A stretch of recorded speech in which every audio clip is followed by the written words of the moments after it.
Hi, everybody. Welcome to Inside Perspective. I'm Ron Brewington. With a big business or a little business, the process is the same. Today's show is about individuals with the skill, vision, and the passion to make the art of business look easy. We'll meet an artist, a family who has made art its mission, and a woman who has made communicating with her customers an art. We begin our program with a talented artist who left the security of the corporate world and achieved business success, painting the colors of her world.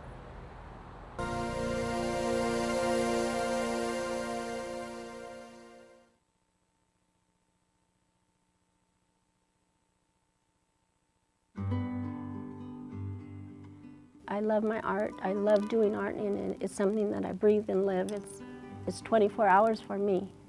But I'm happy to do that versus having a job where you go to work 40 hours a week and, are not happy at all. You spend more time away from home and you're unhappy. And I think that's why we have a lot of unhappy people walking around. When I left my employment, being that I really didn't know how I was going to do what I wanted to do, I felt that maybe developing a line of greeting cards would be an easy way to get my foot into the door with art. I just didn't think I could show up and say, here's my artwork, and get anywhere. I had a mortgage to pay, I had my children to take care of, and I had, responsibilities. So I thought, how can I do something to generate income? So, and I love to buy greeting cards, and I've gone into the stores and buy them, and you see these very stereotypical cards. So the cards in Spanish are normally these large cards that when you open them up, they have this little sound, and they're very plasticky and very stereotypical. So I thought, what a great idea to come up with a line of greeting cards depicting my culture or tying it in with things or holidays that are not necessarily represented in this country. Art is seen as a luxury versus I feel it's a necessity. It's a representation of who we are, and we should have it in our homes and around us because it reminds us of who we are and where we come from. I wanted it to get away from being a luxury, and having something that people can identify with is very gratifying, especially as a kid when you see something or someone that looks like you or they get you feel good about yourself. So that's what I wanted to do, and also for holidays that are very special to the community, such as Dia de los Muertos, and there's no cards for celebrating Dia de los Muertos. The majority of my work when I first started out was very much influenced by my grandmother. Actually, the very first painting that I did, well, not the first one, it was about the third or fourth one, was of my grandmother holding my daughter. And she's been a big influence to me, so it's kind of a tribute to her. Her image, her likeness of her image, I use a lot in my paintings at different times of her life. I did a painting of the Virgen of Guadalupe, and this man asked me, who is this? And I said, well, it's the Virgin. And he says, do you really think she looks that way? And I said, yes. And he says, but she's so dark. And I said, well, my world, I see my world brown. I see things brown. And he thought that was just a bizarre answer. And I said, well, that's who I am. And I think we are all people of color. And so the paintings that I do of the women or the children, they're all a shade of brown, you might say, because that's the colors we come in. I love art. Yeah, and what it does here, it generates a lot of interest in the art from the community, but also it enhances the look because aesthetically we don't really have too much decor here. It's basically a stark brick industrial building, so the art is what actually brings the business to life. In Mexico, there is a place called the Zócalo, which is basically a square surrounded by buildings and restaurants. And in the Zócalo, they have people selling fruit, they have vendors, music, performances, and people really enjoy the afternoon or the evening by sitting around, eating, and just taking in what's going on in the Zócalo. So I kind of tied that in with the restaurant name. And then in Mexico, the buildings are very vibrant. They're very colorful. And the oranges and the greens and the yellows is one of my favorite color combinations. So I kind of combined that from the buildings in Mexico, the watermelon, the fruit from the people that sell it, and just came up with someone more provocative there handing you a fruit and named this piece Mujer del Zócalo for the restaurant. Well, my parents and my grandparents were always very supportive of me. They worry, as parents, your parents worry for you and they want you to be able to support yourself and take care of yourself. They always want more for you than they had for them. They don't want to see their children struggle. They want to see them have a good life. So they've always been supportive of what I've done, although being an artist is not the easiest thing, or you never know where the money's going to come from. So of course they were a little concerned, but I think it's because of them that I was able to do that I had the strength, and I look back very fondly on my childhood, and I'm actually very thankful for who I am and how I was brought up. You don't do it for other people, you do it for yourself. And you have to understand with anything that there are going to be people that either like it or don't like it, and you cannot be offended by that. Since this is all I do for a living, you really don't sell a painting every day. Or at least I don't sell a painting every day, so I had to come up with ways in which, again, I could get my work out there and also make a living. So what I do with my images, as well as have my original paintings, I put my images on candles and on mouse pads and greeting cards, and also I have magnets. So you can have usable art as well. I remembered when I was young that I really was told that I wasn't and did not have any talent or would not succeed, so you believe those things. And it's very hard to think. You have to stop feeling insecure and say, I can do this. And I just felt I need to try this. I don't want to go through my life and say, wondering if I could. And I felt I was going to give it 100%. And it's a scary thing. If it were just me, then I wouldn't have felt so scared about the whole thing. But again, I had my children, I had a house, and I went from having the security of a paycheck. And for the longest time, I would talk myself out of not doing it. I would, instead of saying all the reasons why I should, I would give myself all the reasons why I shouldn't. We tend to stay in what we think is comfortable, this box. And so, if we step outside of that box to the unknown, which is more than, a lot of times it's the way we should go. We stay in what we think is a good thing for us. It's only because we know what's going to happen. We're kind of in control of it. And once we step out of that box and the fear of the unknown is really what I feel keeps us from doing what makes us happy. And even though it's a little bit more stressful, I feel more at peace, and I think it's the best thing I ever did, because it's something that I am really happy and I really feel wonderful about what I do. Don't look for sibling rivalry when these two sisters and their brother combine interests in heritage and the arts to build a business institution. We have a small African American specialty gift shop. We have in our store artifacts and gifts that reflect the African American experience. My specialty here at the store, I guess, would come down to maybe 3 major areas. Archival research for activities that are going on in this community, especially in this block, and in conjunction with some of the merchants associations and so forth that we have here. And also to maintain an out-of-print book library here and an out-of-print record library. We all work together well, because people come in and say, God, you guys are brothers and sisters and you get along.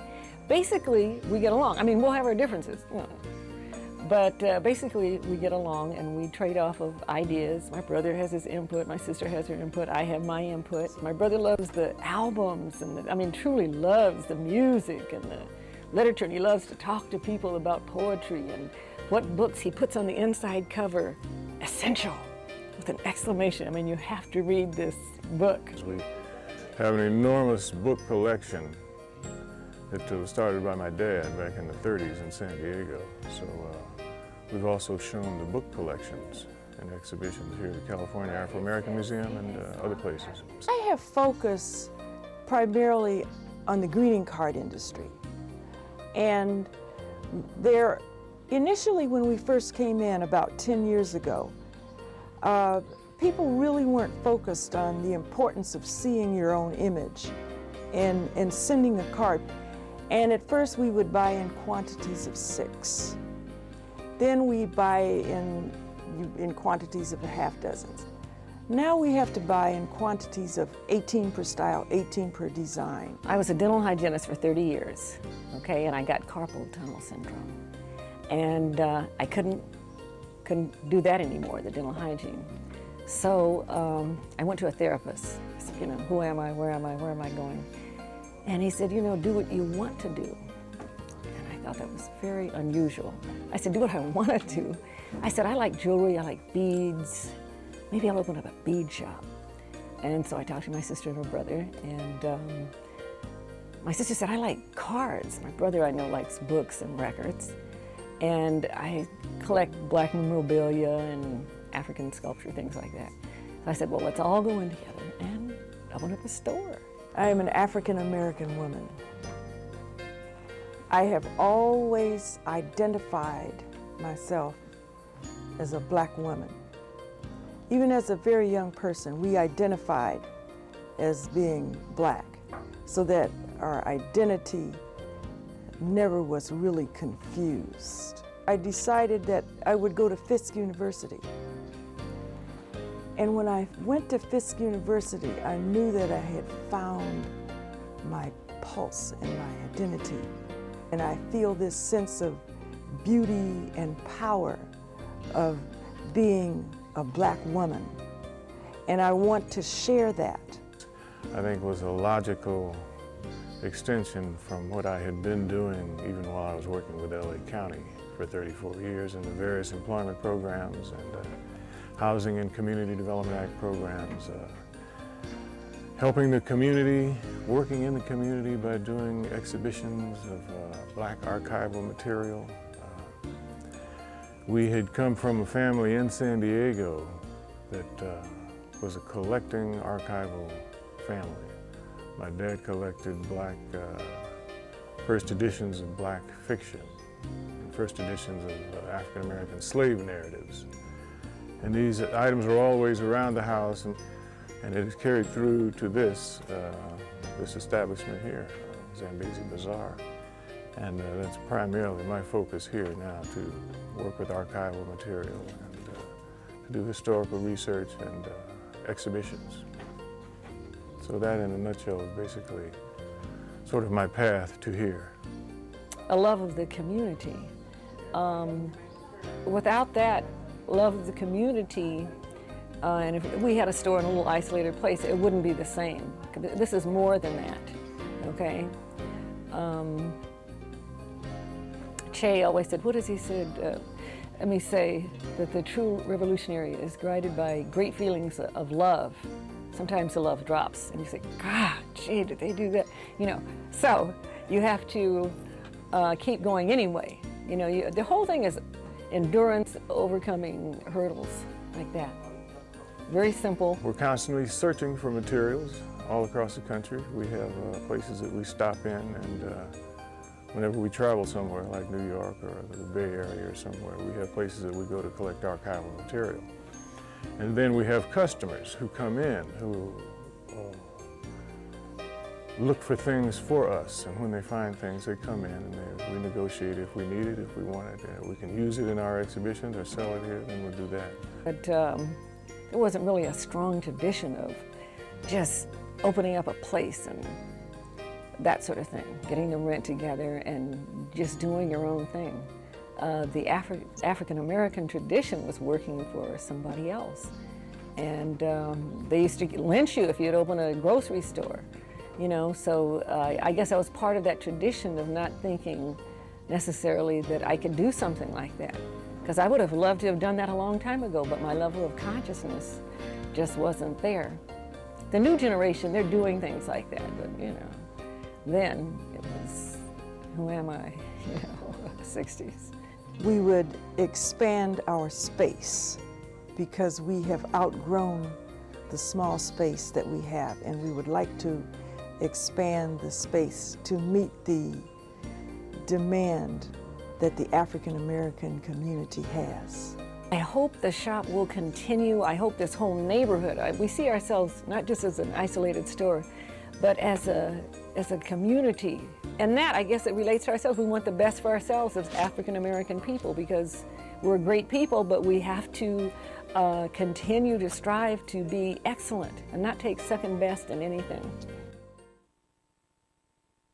Insurance might seem as an unlikely career for most, but now we'll meet a woman who changed career directions and found her true calling. We're a full-service insurance agency. We actually sell 72 products. It is a lot. It ranges from property and casualty, which would be auto insurance, fire, which is homeowners, renters insurance, life insurance annuities, mutual funds, banking, car financing, and even a notary. Most people typically will come in and need auto insurance, and then we build on that, or homeowners. People are buying new homes, and that's a point where you have to have insurance. Auto insurance, you have to have it. So that is usually our mainstay. They come in and we build from that. I typically work from my existing book of business. That way there's already a rapport, because now there's a lot of laws where you can't telemarket anymore. Very difficult to do that. And so what we do is I send out postcards, I send out information to my in-book of business, which I insure people everywhere. I can write anyone in California, but most of my business is concentrated I have South Central Los Angeles, I have the Hollywood community, all the way towards Pasadena for the most part. And again, we have what we call as a family insurance checkup. And every year we send out postcards prior to their renewal to make sure that, once you come in, so that we can review your policies. There's a possibility that maybe you're not getting the necessary discounts that you deserve, or maybe you're underinsured. And in this climate, with the cost of homes here, it is imperative that you be adequately insured. What I always try to do is I do a needs-based approach for selling. I don't sell something just because, that life insurance sale might get me another plaque. I sell to people what they need. If it's a young couple that is married with a home and children, they have a need for life insurance. Even if it's something small, they have a need for life insurance. I will typically ask them, I uncover the need, and then I say, what are you comfortable with spending on a monthly basis to fulfill this need? And I allow them to come up with a number, and then we work from there. Because I think it works at a disadvantage if you know that someone's a young couple, they don't have a lot of discretionary or disposable income, and you try to sell them $1 million life insurance policy, knowing that it might, be something that they can't afford. Because ultimately, if you sell something that someone can't afford, it's going to cancel, and that's not the type of business that you want. I'd rather start with something small and build on it. I think the biggest thing is we always keep it colorful and comfortable. It's not a tip of, when you walk in, we really try to make it inviting. From the colors on our wall to the pictures on the wall, and also the people. My entire staff is very friendly, bilingual, and I think it's important for everyone to feel important. Whether you have $10 a month to spend on a policy or sky's the limit. People need to feel comfortable. And I think, and we've been told that people say, wow, I enjoy coming into your office because it's so comfortable. And that's important, and it's a compliment. I went to the University of Southern California, and my first job right out of college was a medical revenue auditor. My major was public administration with a minor in health administration. I thought I was going to run hospitals. Did an internship at USC Med and said, nope, don't want to do that. And a year into the auditing job, I bumped into a friend that worked for State Farm that said, oh, you should check out State Farm. And I said, insurance? I was like, oh, I don't know. Went, interviewed, was offered a job as a claim representative. And that's how I started my career at State Farm. Claim representative, auto insurance. Moved up the ranks pretty quickly. Ended as in the management. And probably about 4 years in to claims, I started assisting agents, going out to their offices and helping them understand our process in a claims office. And the more I went out, the more I thought, I can do this. Okay, I can do this. And so I put my name in the hat to be interviewed, to be an independent contractor. And the unfortunate thing was they weren't hiring anyone at the time, so the program was frozen for about 2 years. They revamped the program, got in, had about 18 months of training, and did not start with any book of business. Started at zero, friends and family, and we opened up actually on First and Larchmont in Los Angeles back in '96, and recently moved to our new location in March of 2004. Actually, since '96, so we're going to our 9th year. There's never a dull moment. There's so many products, and we have a very eclectic group of clientele, and it's just never a boring day. You never do the same thing twice. You might have your day planned out, but as soon as you get that first telephone call, there's no telling how your day's going to end. So it's fast moving. You definitely are interacting with people, and it's typically very positive, unlike claims where people are calling upset because they've suffered a loss. So you're here to extend service and make a promise to people that this is the best agency, and we appreciate your business. And that's our whole goal, is to make our customers happy. I know insurance, there's a comfort zone, and I think my background coming from claims, I saw a lot of nightmare claims. So when I'm talking to someone, I can pull from my experience from being a claims adjuster, being in claims management, and really knowing State Farm inside and out. Statistically, most small businesses usually don't make it the first 5 years, and we've built our business from the ground up. I never thought of myself just being in sales, but I really don't see it as a sales job. We've been part of what they used to be called the Millionaire Club, where you sell a certain amount of life insurance and you travel to different destinations every year. And I've been able to travel around the world, Spain, Ireland, Germany, Bermuda, basically on the company. And also just the wonderful people that I've met. And the people that I tend to meet, even customers, become friends. We are happy to serve anyone in need of any insurance product, and we will do our darndest to make sure that you leave as a very happy customer. When it comes to business, you can either follow your instinct or your heart and let it take you to your success. I'm Ron Brewington. Thank you for watching Inside Perspectives, The Art of.